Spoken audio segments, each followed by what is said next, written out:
Bakit? Totoo naman hindi na nga tayo nagkikita, pinapabayaan mo na ako Bastos ka! The people that loves you the most are the ones you hurt the most.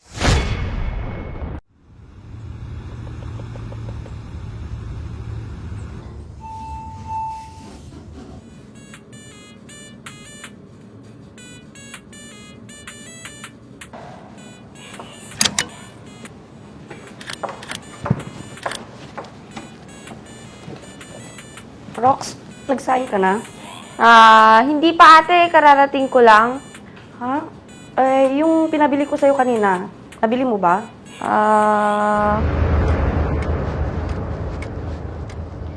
Te, alis na ako! Kuha ko ng 30 sa bag mo O sige, bunso. Baka pwedeng pasuyo, daan ka naman sa grocery. Bili ka ng manok at mantika pag uwi ka na. Para pag uwi ko, magluluto na lang ako. Kuha ka ng extra 20 sa kukunin mo, ha? Sige, te, ako bahala!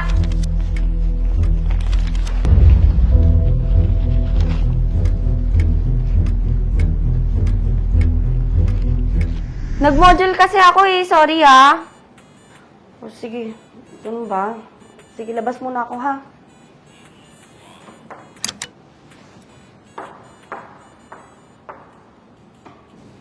Uy, bunso, kumusta ang school mo? Tagal na natin di nagbabanding, Alam mo ba, may alam akong lugar, yung pinuntahan natin. This is Joe and G, spreading good vibes and body positivity. Ang galing-galing talaga, Martin, itong idol. Akala ko pa naman nakikinig ka. No ba ate, lamang busy yung tao Salita ko ng salita dito, hindi mo pala ako naririnig. Sino ba kasing nagsabing gusto ko makipag-usap? Ano ka mo? Wala ate. Te nga pala yung keyboard ko, sira na, baka gusto mo kong bilhan ng bago. Parang nung nakaraan lang, bumili tayo ng bagong mouse mo, ha? Yun din ang sinabi mo, sira. Hay nako te, okay lang naman sa akin hindi gawin mga modules ko. Baka pwede nating tignan yung lumang keyboard mo. Baka pwede pa nating maayos. Okay te. Aray.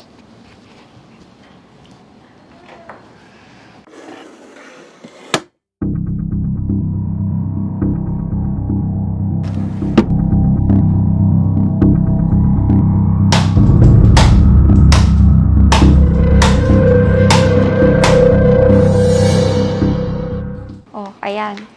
Hala, grabe naman to, bunso. Ano nangyari dito? Sirang-sira, oh. Daliri mo bang pinang-type mo dito, o martilyo? Sabi sa'yo sira. Sige, tingnan natin sa sweldo. Okay, bye.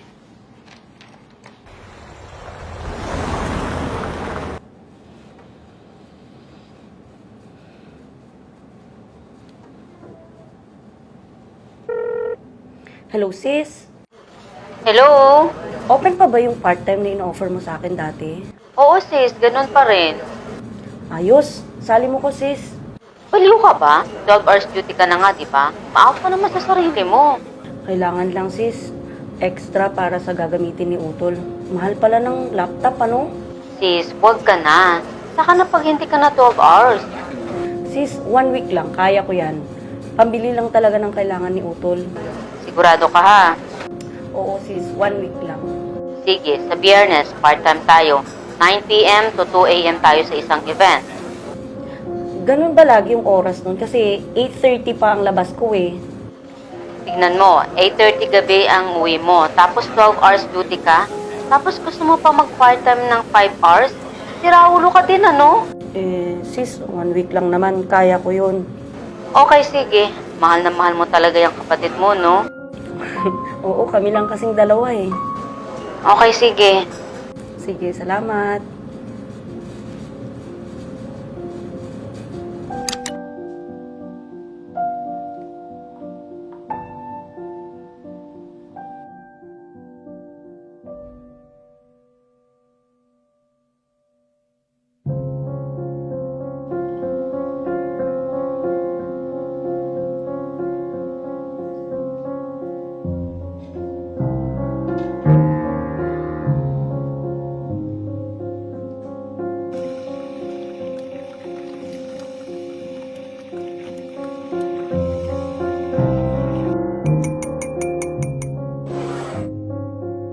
Ate, ano nangyari sa keyboard ko? Di na ako nakakapag-module ah.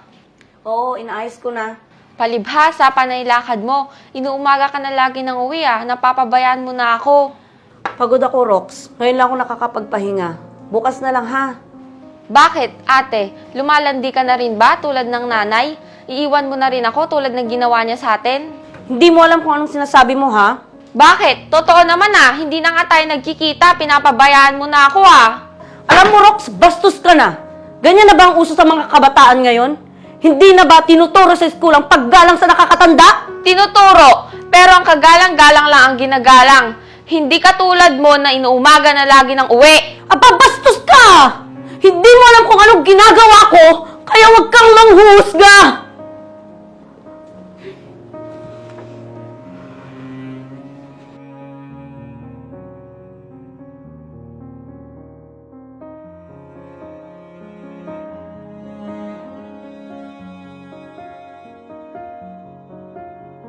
Oh, sige, no worries. Kita tayo mamaya, okay? Bye! Miss Joanne G?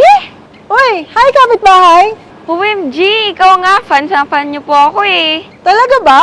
Opo, lagi ko nga po kayong pinapanood, kami ng ate ko. Wow, super cool ng ate mo ha. Sana all.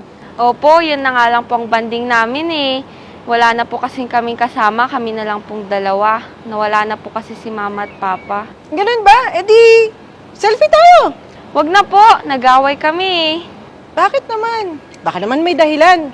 Nag-aalala lang naman ako sa kanya. Totoo pala, no? The people that hurt you the most are the people you really love. Kapitbahay, it goes both ways. The people that loves you the most are the ones you hurt the most. Hindi mo napapansin na nasasaktan mo sila kasi you take them for granted. Bata ka pa talaga. Hindi mo alam na may mali sa sinasabi mo. Pero kung ako sa'yo, it wouldn't hurt to say sorry. Lalo na, ikaw yung bata.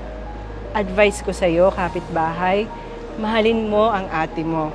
Lalo na, dalawa na lang kayo sa mundong to. Tsaka, your sister always have your back. Tandaan mo yan. Okay ba yon? Smile ka na! Tara na, selfie tayo para kay ate. Smile! Okay?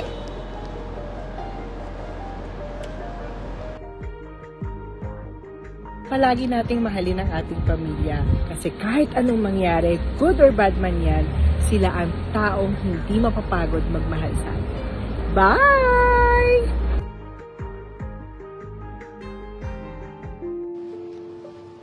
Ate, sorry na. Wow, ate! Alam mo, kaya ako late na umuwi lagi kasi nag-part-time ako. Hindi ko na nga lang sinasabi sa'yo dahil gusto kitang surprise. Ate, sorry kung ano-ano mga nasabi ko. Iintindihan kita. Kasi teenager ka eh. Alam mo naman, mahal kita, di ba? Mahal din kita, ate.